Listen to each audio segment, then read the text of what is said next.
Hello. Yeah, that's your name. Squirrels got me. Big Jim. Yeah. Really cold and fun. Cold and fun. Cold and fun. That's good that you think that of it, because that's what deer hunting typically is cold and fun. Yesterday morning, I'm glassing up on the pass, and I see these deer moving, and I'm like, ooh, there's some deer moving. All of a sudden, I just see this person just head down, just hauling ass, wearing shorts and a t-shirt with a pack on. And I'm like, is that Tard? My dad always talks about floating through the woods like the autumn breeze. So Robert's when you're the 275 pounds, I don't know how you do that, but the Freightliner. It's just like a creeper. You're just kind of up in the corner watching what's going on down there. Yeah. You know. He's like, he's up there slapping, pissing all over everything. is it warm yet? How did you know the name of the actor? That's right. I know. Why did you say his name? Hervé Villechaize.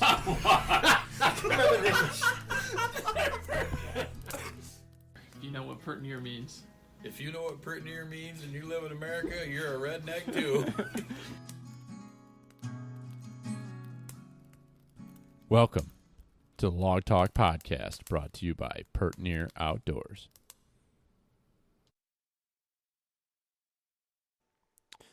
Howdy, everybody. Billy here. Welcome to this week's episode of the Pertnear Outdoors Podcast. And we are marching along here. It's almost the end of June, actually. We're staring at the beginning of July, and it has been extremely busy. I'm sure if you are like us, the month of June has really just blown by, and it's really hard to believe that July is here. And like my grandpa always said, once you hit the 4th of July, summer's pretty much over. So in about a week from now, we will be celebrating Independence Day and flying into July. So I wanted to take a chance this week. I didn't have an opportunity to actually record a podcast with a guest. If you've kind of been following along, you noticed that we've all kind of dropped off social media for the last week or so. I was on vacation down on Honeoye Lake with the family, had a great time, really had a chance to kind of unplug quite a bit and enjoy time with my in-laws and my wife and the kids, and just kind of get a release from everything. So it was really nice. So I think what today's show is going to be is just going to be kind of a shorter one, me alone, kind of running through some stuff that we've got going on, some of the stuff that's coming up this summer, and things for everybody to have on their radar as we kind of start heading into, hard to believe, heading into preparation for deer season. So I wanted to get this stuff out there, wanted to get some of these dates on the board or some of these topics out there so everybody's thinking about it. And if you'd like to participate or like to join us in any of these things, that would be awesome. So let's get right into it. I want to kind of give a little recap on my week of vacation. We haven't done a whole lot with fishing on this podcast. I used to be more of an avid fisherman than I am now. As far as a bass fisherman is primarily what I was always into, and a lot of fishing on Lake Erie. Back when my wife and I first got together, we bought a boat, and we used to really enjoy getting out there and chasing smallmouth. And then along comes kids. So we really haven't had a chance to fish much until the last couple of years. We've rented a cottage last year on Canisius, this year on Honeoye, and really enjoyed getting out and just even just a couple, 2-3 hours a day maybe, they'd be able to hit the water. It was just super refreshing to try to get something on the end of the line. And my newfound passion is, and I've been kind of yearning for this, and that is to actually start catching fish to eat and not just catching to catch and release. So starting to try to focus more on panfish and walleye. And this week we were kind of focused on walleye, and I'm completely addicted, because if you've had walleye and you've had the opportunity to catch them, I now understand what the hype is all about. And I was always so geared up for bass fishing that I just never, all my tackle, everything I had was really geared that direction. So it was kind of seemed like a big jump to start focusing on walleye. But this week, my brother-in-law Donnie and I, we had about 2.5 hours on Tuesday. It was kind of cold. we snuck out. The kids were napping, and he and I got out there and right away went to a spot that I felt like might be of opportunity, but also was a little bit out of the wind. It was pretty cold. It was like a high of like 65. It was really nice actually to just put a hoodie on and get out on the boat. But we got out of the wind a little bit and started casting. And right off the bat, I caught one, and it was a little small, not big enough to keep. And then Donnie caught 3 keepers in a row. One real nice one. Probably we didn't measure him. He was well over 15 inches, but we're figuring he was close to 20. You never put a tape measure to him, but 18, 20-inch walleye. He had some beautiful steaks on him once I filleted him out, and then I caught one more that day, and that was a keeper as well, another big one. And so we ended up having four nice walleye that we brought home. And one lesson I learned was I have a live well on my boat, and I didn't bring ice on the boat in a cooler so that we could bleed them right there on the water and then throw them on ice. So we were putting them in the live well. So we had four very much alive walleye in the live well, and it's a smaller live well.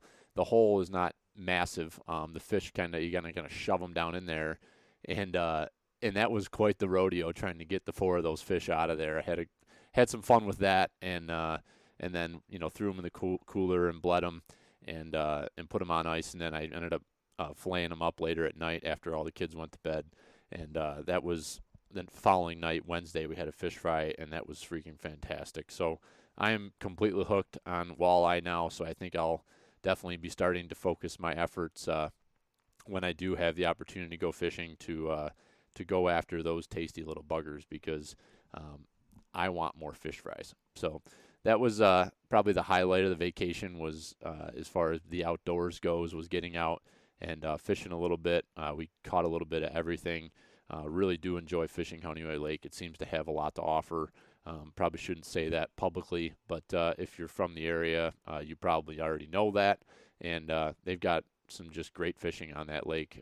Everything from panfish to great bass, largemouth are awesome on that lake. And caught a pickerel, nice pickerel if you're into that kind of thing. And I think most people would prefer just not to deal with them, but caught a nice pickerel myself. And then, of course, the walleye was icing on the cake. So great time there. Did have the opportunity on Tuesday morning to take Bill Dan for a hike. Had to go get a trail cam from some area that I hunt down that way.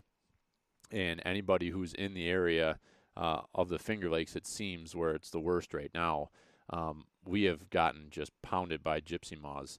And I kind of first came to know of it last year. Saw a lot of oak trees that were damaged.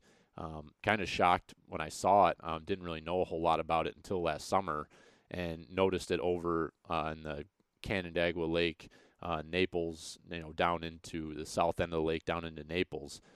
So I kind of talking to some of the locals there and some people that I know, learning a little bit about it. And then this year it seems like they've moved over the ridge, a couple ridges there, and into the Honeoye Lake Valley.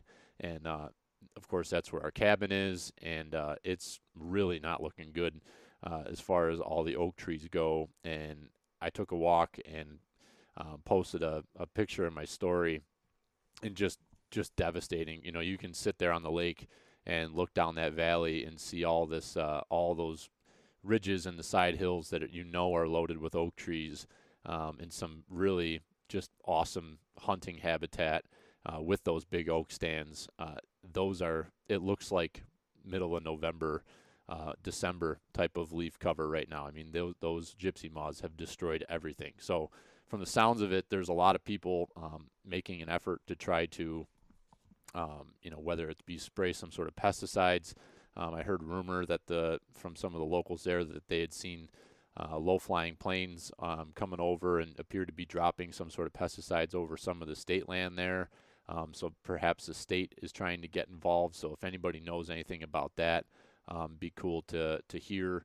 And I'd love to connect with somebody from the state to understand what they're trying to do, because hopefully this isn't a multiple year issue in those areas, but it certainly sounds like it is. And I wonder what the possibilities are for that spreading to other areas, or is the Finger Lakes, really, really just a perfect habitat for that to happen. So I'd be interested if there's anybody listening to this that's a forester or works for the DEC or understands kind of the environmental side of that. I'd love to have somebody on to talk about it, because it's certainly something that's going to affect all of us that are deer hunters. It's going to, obviously it's not killing the deer. The gypsy moths aren't, but it's certainly going to change the way that they interact and move throughout the timber come deer season. So in a lot of those areas, when you have a good oak crop, it's actually kind of tough hunting, because the deer are so spread out, because there's just acorns everywhere. This year, it appears that there will be 0 acorns in much of the area that I hunt, and a lot of us hunt that listen to this, because I know it stretches over further to the east in the Finger Lakes as well. So, it's going to be very interesting to see where the deer are congregating.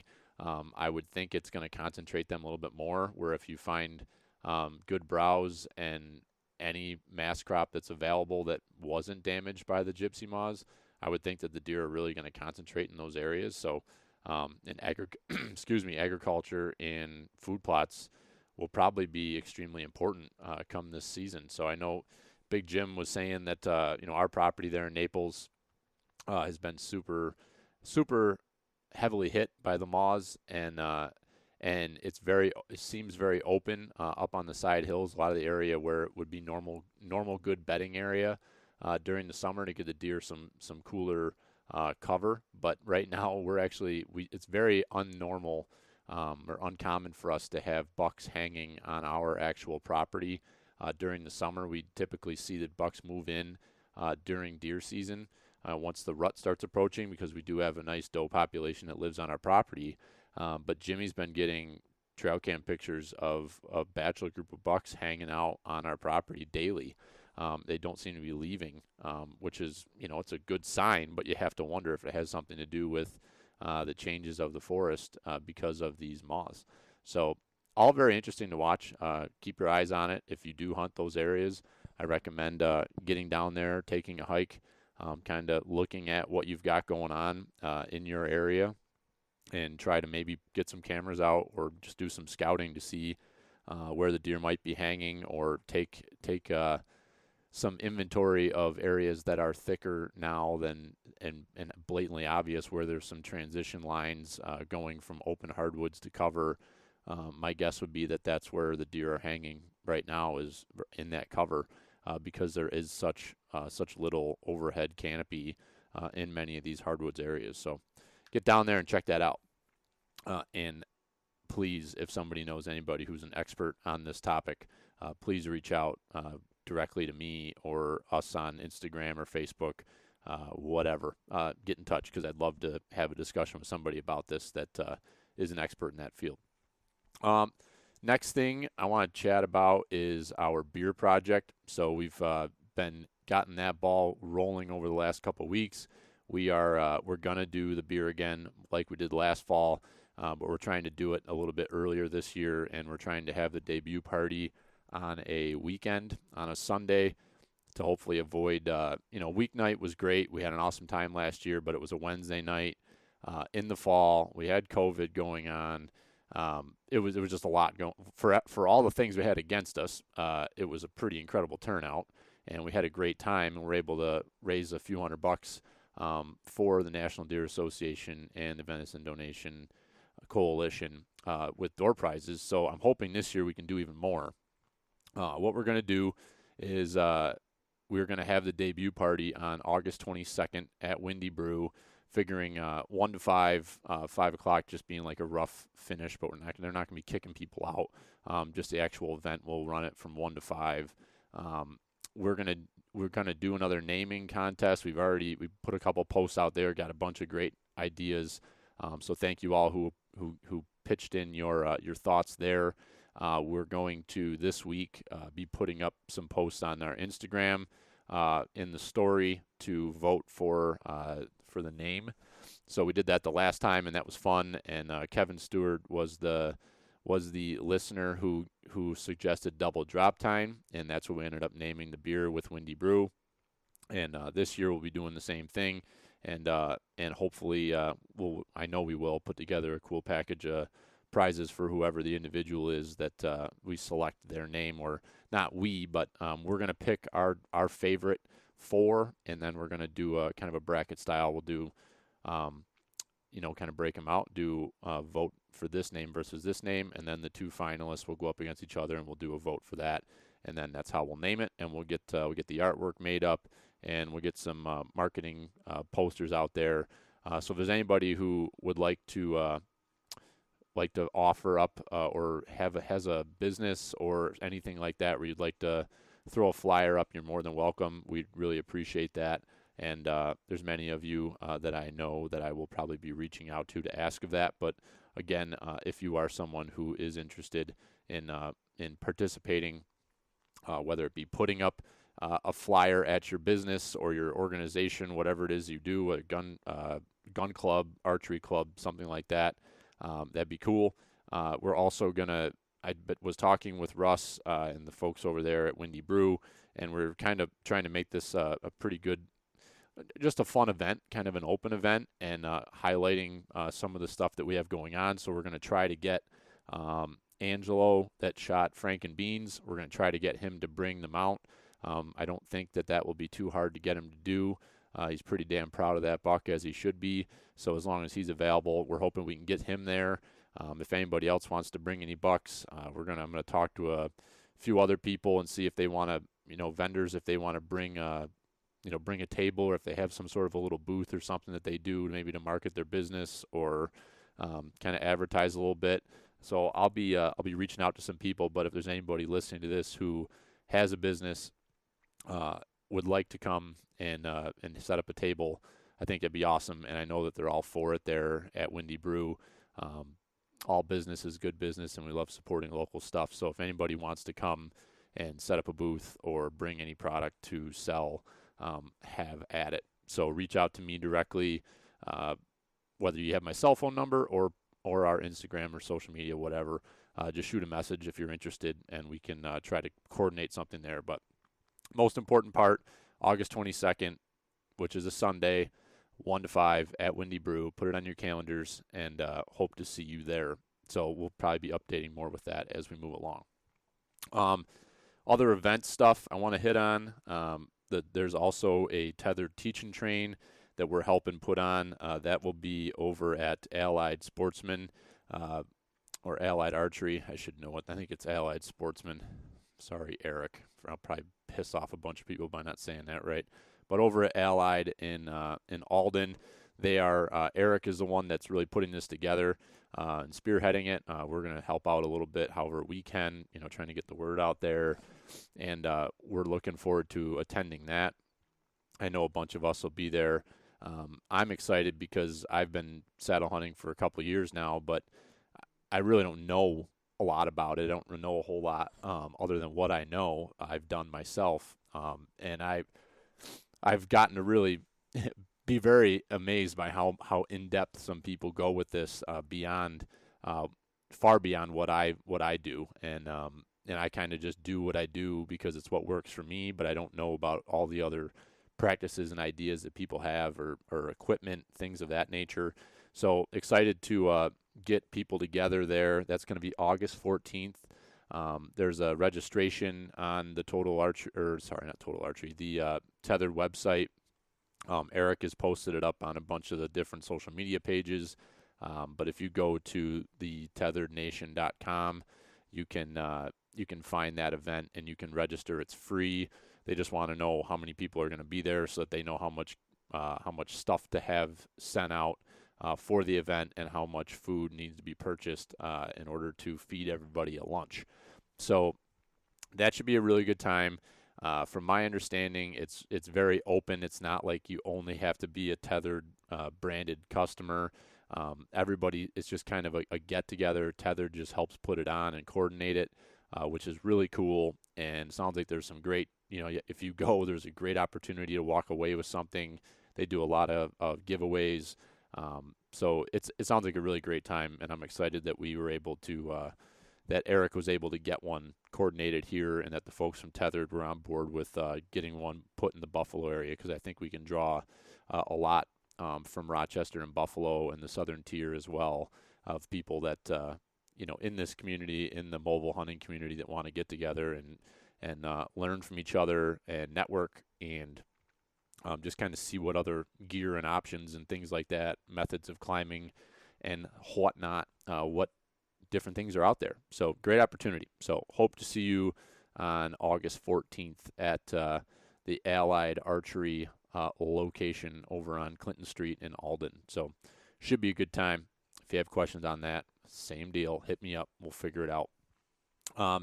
As far as stuff that's been going on here with food plots, we were busy in the month. I think it was like the beginning of June. Things are a blur. It might have been the end of May that we got our corn and beans in over at the farm. We got some corn and beans through the conservation seed program that the National Deer Association does. So that was really cool. We were able to get corn and beans that way at a really good price, and that was something that's a nice perk of being a member of that organization. So we were able to put our new planter to use.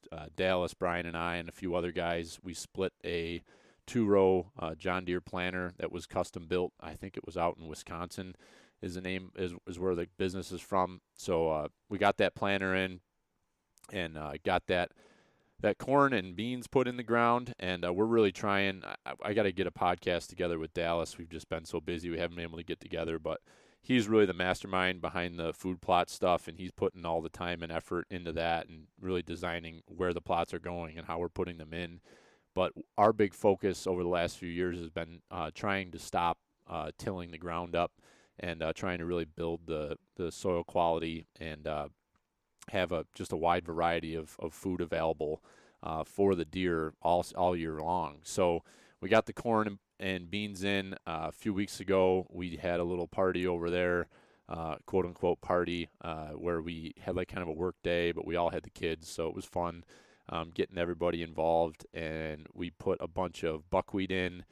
Dallas had some mixes that he bought. Forget where exactly he got them. He could speak better to that. But some wide varieties of kind of like a soil builder mix that had a ton of, I think it had like 14, 15 plus different types of plants in this mix that would really help to broaden, and make the soil more healthy as next year we plan to plant other stuff in those areas. So pretty cool what Dallas is doing there, and looking forward to seeing stuff starting to come up. I went over there yesterday with the kids and took a quick ride on the side-by-side and checked out, just drove around the farm and checked everything out, and the buckwheat's coming up good. The corn and beans are coming up good. It seems like the deer might be hitting some of the beans. It might be knocking them down a little bit, but fortunately we've got all the other stuff that's growing around the farm that the actual farmers are working. So that stuff's starting to go. So hopefully that draws a little bit of their attention away from the corn and beans that we're going to be leaving up all year round for the conservation seed program. But all very optimistic. And then I posted that picture yesterday on Instagram of the apple trees. I was pretty fired up. Been watching them very closely.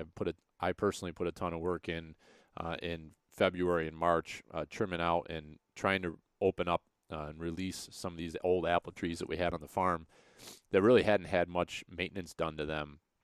And we had, if I remember correctly, we had kind of a pretty early warm up, and the leaves came on and a lot of the trees were budding. And then we had a pretty hard frost for that couple days of real cold weather at the beginning of May. And I was a little concerned that might do some damage to the apple trees. But I'll tell you what, I would say conservatively, it's probably 50 to 60% of the trees that I worked are actually producing apples this year, which is awesome. And a few of them are freaking loaded. So that is like really fun and gratifying to see that, and excited, in those spots where those trees are loaded.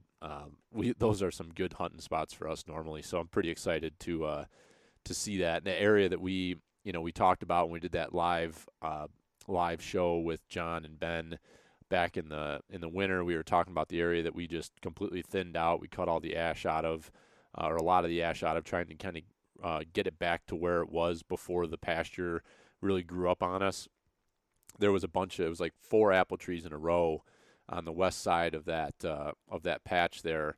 And I didn't walk all the way in there yesterday because I had the kids, but from the trail, I was looking in, and I could see the apples hanging from those trees all the way up in the top as well as down. And that area that we cut this winter is extremely thick right now, which I know once vegetation dies and stuff, it'll open up a little bit, but it is really thick in there right now. And with all those apples, I'm pretty excited about what that area could be for, just for feeding as well as bedding, and a little bit of both, probably as we head into deer seasons. So exciting stuff around the farm. Happy to see a lot of our work coming to fruition, and watching on a daily basis, watching the bucks grow has been a lot of fun. Nothing huge from the looks of it this year. We weren't really anticipating anything giant that we'd be chasing around, just because we know that Split Brow got shot last year, and then we found Dagger dead this spring, which is the buck that Brian had found. I'm not going to take credit for finding it, but I was with him when we found it back in, I believe that was the beginning of April, and that's kind of a bummer because that deer, he was 140, I want to say 144, 145 inches, and he would have been a freaking giant this year. So don't know what the whole story is there or why he died, but we don't really have a massive target buck this year, but it's cool to watch the bucks growing and try to start figuring out which one's which. And each day that goes by, you can see them getting a little bigger, and it starts to become a little more obvious who's who. So pretty fun to watch that, and I'm sure all of you out there are experiencing the same thing if you're running cameras. And if you're not, that's cool, but we love watching them grow throughout the summer. And running the Cuddy Link system on the farm it's been awesome. I'm really enjoying it. I know Dallas and Brian are too. We've got daily intel of what's going on. We don't have to go up in and check the cameras. It's been really awesome. So all is well there. And last thing on the food plot discussion, I've been in contact with John and Ben. We're going to try to do a fall plot live show here sometime in the beginning of July. We'll do that on Facebook, similar to what we did back in the winter. And it'll be an opportunity to kind of talk about right before everybody's thinking about what they need to do to get those plots in late July, early August for the fall and early winter season. Getting that stuff in is really important that time of year, and always seems to slip away from us. So the game plan there is to do a live video with them, so everybody can kind of get their minds rolling and get them in the right track of mind and some of the things that they should be thinking about. We all should be as we're getting out to do that stuff come end of July, beginning of August. So that's that. I am just an update on what I'm doing with heading west. So I've got my flights booked. I'm heading to Colorado with Brian and Sean and AJ. It'll be AJ's first hunt. Those guys all have muzzleloader deer tags. Sean is going to be out before us, and he's going to buy an over-the-counter archery elk tag and hunt elk for a few days before we get there and before muzzleloader season starts. So my game plan right now is still archery elk. I'm going to plan on over-the-counter elk, which I'm pretty excited about. But about a week and a half ago, Colorado sent out an email that they had some leftover tags for the secondary draw or second draw, whatever they call it. I've never really paid attention to that because I've never needed to. And I don't know if it's normal, but there was just a few tags left for the same tag that those guys have for mule deer. And I still have a little sweet spot in my heart for mule deer, and I can't stop thinking about them, even though I'd love to shoot an elk. I really want to get another mule deer buck, and after missing twice last trip, I just can't stop thinking about going back to that area and trying to close the deal on one of them bucks. And I'm in for the draw. I put in for it. I don't really understand how it all works. I'm just kind of working through the process, but figured I'd at least put my name in and give it a shot to see if I can get that.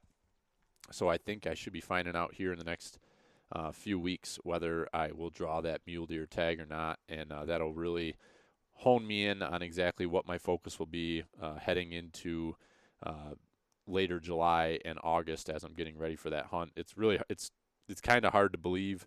I'm having a really tough time, to be fully honest. I'm having a really hard time finding the time to dedicate to training and to shooting, especially, since I found out, which was probably the second week of June. Obviously had vacation last week, so that's a whole week gone. And then, looking into July and August are freaking crazy busy with me with work. It's really when things are the most hectic, and of course summer's busy anyway. So I'm really trying to find the time and try to scratch and claw as much as I can. I'm finding that the only time I can really get, which is fairly common, but the only time I'm really finding is between, as early as I want to get up in the morning. So I typically get up 4:30, 4:45, and 5 o'clock to 6. 6 o'clock is usually my time to go to the gym, go for a run, go for a hike, do whatever. So I'm trying to pack as much in to that hour every day as I can before Sarah and the kids get up, and we all got to get going to work. And then, of course, a little bit of that time after the kids go down for bed, close to 8:30. So if you've been up since 4:30, 5 o'clock and going wide open all day, it's kind of tough to have enough energy to really pour into something at 8:30, 9 o'clock at night. So trying to just kind of navigate that, and I think a lot of people can relate. I'm frustrated because I see a lot of these other folks that seem like they have all this time to train and do all this stuff, and I love doing that. I just can't find the time, and right now the number one priority is the wife and kids. So I got to take care of that first, and be attentive and be engaged, and not be worrying about all the other stuff that I personally want to worry about with this hunting trip. But it'll all be fine. I'm gonna keep doing what I do, and I'm gonna try to shoot a little bit, and hopefully I'll know whether I get that muzzleloader or archery tag here in a few weeks, and I can focus on which weapon I'm taking and try to really get dialed in there. Gear-wise, I've got everything pretty much in line. Not much I need to change at this point. As I'd mentioned a couple weeks ago, I'm looking to try to get more into. I'm thinking about swapping out a lot of my Sitka stuff and trying out that Forlow brand, Forlow hunting apparel. I've got a couple things that I bought when I was at Total Archery Challenge. Very impressed, very comfortable stuff, and I'd really like to kind of load out on a bunch of their gear for this trip to really give it a test and see what I like and what I don't like about it, and see whether I want to make a full-on switch over to that stuff. So kind of still progressing through that. Haven't had a lot of time to really focus on it, but it's something I'm thinking about, and I really just need to get some food, some backpacking food. I was kind of shocked. I guess surprised, not surprised, disappointed, not surprised, to be exact, that when I went to, I've been a fan of the Heather's Choice backpacking foods, and when I went on their website to look, they were sold out of everything, which is not surprising with everything that's gone on and the supply chain issues with everything. I'm not surprised when I see stuff that's out of inventory, but that is what my gut seems to like, and I personally enjoy when I'm in the backcountry. So I'm going to have to either try to stay focused on shopping some of that stuff, or I'm going to have to try something else. So if anybody has any suggestions of backcountry foods that they like, not a huge fan. I mean, I've eaten a bunch of Mountain House, but I'm not a huge fan of that. So if anybody has any brands that they recommend, or dinners that they prefer, that might not be that high sodium type meal, I'd love to hear it, because I need to get some stuff bought for that. So I'm sure we'll be talking more about that hunt, but that's what I've got going on with that. Next on my list, I think one of the final things I had here was just kind of staying everybody up to date on what's going on in the news and legislation here in New York as it pertains to us and our passions of hunting and fishing in the outdoors. I know probably a month or two ago, I had Dan Ladd on who's the editor for the New York Outdoor News. I really believe that is the premier place to be paying attention and getting your information about what's going on here in our state with everything that's going on in the outdoors. And Dan and his crew do a great job keeping up on the legislative side of things. And I just put a post up on our Facebook page today that I think is something that everybody just needs to be aware of and have the ability to voice their opinion.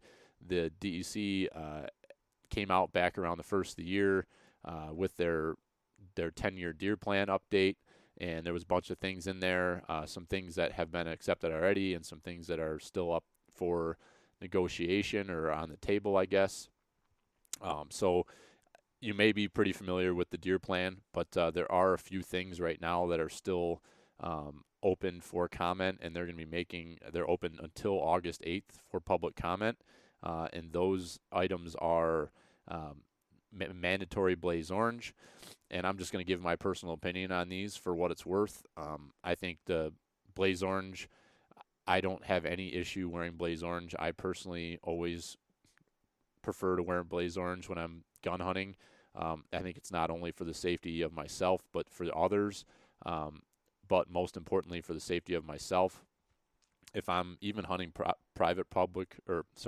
even hunting private land, you don't know who's there. There could be trespassers. You could be hunting, family property that you've been hunting for your entire life and with your family, and you just may not know that your brother got down out of his tree stand and he's walking back to camp, and you don't know where he is. And if they're not wearing blaze orange, and you see an opportunity to shoot something, that's very dangerous. And I don't, being that I've hunted a little bit out of state, and those states have a mandatory orange law, I don't see why it makes sense not to do that. And I hear people's complaints about it, but I don't see the rationale or understand. And I would just say that I think that's a good idea. So blaze orange is one of them. I don't think that there's any harm to that to us, and I think that's all good stuff there. So blaze orange is on the table. In early doe season, I know this has gotten a bunch of chatter. Some people, freaking out that it's going to totally change the way that the deer herd acts, which there may be some truth to that. If you have a firearm season or any sort of early season where deer start getting hunted in September, a lot of this is already going on. I've seen this point made in many places, especially on Facebook and some of these chats or comment sections. A lot of people aren't aware that a lot of farmers have permits that during the growing season they can have people out shooting deer off of their farmland to help prevent crop damage. And so a lot of this stuff is already going on, and probably in some of the areas where you're hunting that you may not even be aware of. So the deer are used to this, and it's not even just September. I mean, this is going on basically May through the end of September up until deer season starts. So I personally, in some of these areas, they're not talking about doing this for the whole state. They're just talking about focusing on certain wildlife management areas that have an extremely high deer population, and they believe that killing does will help kind of balance that herd out a little bit, which I'm a believer in that process. I think it's very important to be actively managing the doe population. So I don't see an issue with that. I like the fact that they're trying to allow hunters to be involved in that process of managing the deer herd, and not just farming it out to sharpshooters and individuals that are doing the stuff at night or over bait. I think it's a great opportunity for us as the hunters in this community and that are vested into our state's wildlife management program, that we have the ability to be partners in that, and actually go out and kill deer to fill our freezers, or also to donate the meat to the Venison Donation Coalition, or wherever you may donate the meat. I think it's a great opportunity. So I support that wholeheartedly. And I see one of the areas that I do hunt is in that, so I'll be interested to see what pans of that. The hours change is still out there, so at that 15 minutes before, 15 minutes after, sun up, sundown, that is on the table, which I support that, and I have supported that all along. And then sounds like some tweaking to muzzleloader and bear seasons in the North Country to make it a little bit more streamlined and easier to understand. So I support that as well. I think anything that helps make things easier for people to understand in lines that might make more sense, why not? I think more opportunity, the better. I think it's hard enough in the North Country and especially the North Country when it comes to bear hunting and deer hunting. It's very difficult. So I think the more opportunity you can have, the better, and it gets more people the opportunity to get out there and chase the deer and chase the bear and enjoy that outdoor experience. So that's my 10 cents on each one of those items that are still out there. Dan has a nice piece in the paper that came out this week. I believe this is the June, what am I looking at here? The June 25th edition. There's a bunch of good stuff in there, and that's where I started with this point is if you're not subscribed to that paper, I highly recommend it. I think it's right around $30 a year, $35 a year, something like that. And you get 2 papers a month, and they're just doing a great job of just everything from fishing, hunting, shooting sports, legislative stuff, and cooking, whatever you're into, they've got it in there, and it's just keeping you aware of some of the pressing issues that are going on around our state and in our passions with the outdoors. So definitely recommend you to check out the paper. And something I'm watching closely is this gun regulation stuff. I'm sure many of you are much like me. I just hate seeing some of this regulation that I just feel like is not going to solve the problem. I feel like it's a gun grab. I feel like it's a death by 1,000 cuts. I didn't always feel that way, but the more that I see and the more that I become aware of this stuff, the more I feel that there is some validity to that. And funny enough, one of the things that's in this paper that I couldn't agree more with is that there's there's legislation out there that they would like to be able to have liability to the firearm manufacturer if somebody was to commit a crime with, let's say, a Remington shotgun. They would be able to hold the manufacturer of that shotgun responsible. And I would, it's like, how does that even make sense?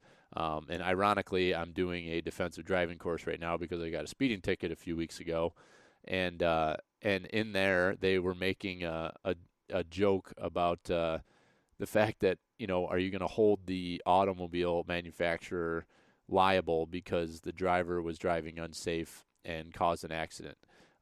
It's the same principle. If you have a bad driver driving a vehicle that is extremely safe and well built, but the driver's dangerous and they cause an accident and hurt someone, that's the driver's fault. That's not the car's fault. And it's the same way with the gun. And I know people who are gun owners and law-abiding citizens. Me personally, I'm extremely safe with firearms. I was brought up that way. Accidents happen, and if an accident happens, it's my responsibility. It's not the gun's fault, because at all times you need to be in control of that weapon. Where it's pointed, how you're handling it, is it loaded, is it not loaded, and all these different situations that if you are going to be a gun owner, you need to be educated and understanding of that. And to put the responsibility on a manufacturer, that's just some of the stuff that's out there right now, and it's just making it harder and harder for these businesses to manufacture goods, and it's just bad for business, and it's bad for gun owners and Second Amendment enthusiasts. And I just feel like you need to make yourself knowledgeable. You need to be aware of some of the stuff that's out there. Send messages to your representatives about disagreeing with a lot of these laws and regulations that are being put forth, and voice your opinion. Go out and vote. Get involved. And I'll close that out with I just posted up on just an easy way to do that. I just posted up on our Facebook page those notes about the deer plan and where you can submit your feedback there. So feel free to head over and just click on that link, and you go to the DEC's website and click on the email your feedback, and you can do that there. So just a few thoughts for you on this Sunday as I'm recording this, and hopefully that was a nice little update for you all on some stuff that's going on with us and some events that are happening this summer. Hope to see and meet a lot of you at these events. It's been a lot of fun to finally get back out and start seeing people, and that's, at the end of the day, that's what this is all about, is kind of celebrating our community, bringing people together, helping have people find success in the outdoors, and hopefully entertaining you a little bit as well. So that's what it's all about. We appreciate you. We appreciate you listening and supporting us, and tell a friend, help us keep growing the podcast. And yeah, this was kind of like a long introduction. I've never done this before, a solo podcast. Hopefully you don't have to listen to me do this much more, but every so often I don't think it's an awful thing to jump on here and just kind of give an update and a rundown of some stuff that's going on. So hopefully you like this. If there's anything in particular you'd like to hear, if you are a listener and you have something cool that you'd like to share, whether you have a business or you have a story or something you're into, hit me up. I'm always open to getting people on here and showcasing different things that are going on, and really appreciate it. So with that, I'll wrap it up. Enjoy your week. Looking into the 4th of July weekend. Enjoy. Be safe. Don't shoot fireworks off. Be a responsible person, but be a red-blooded American and be proud and fly that flag. So that's all, folks. Have a great week and keep fading them.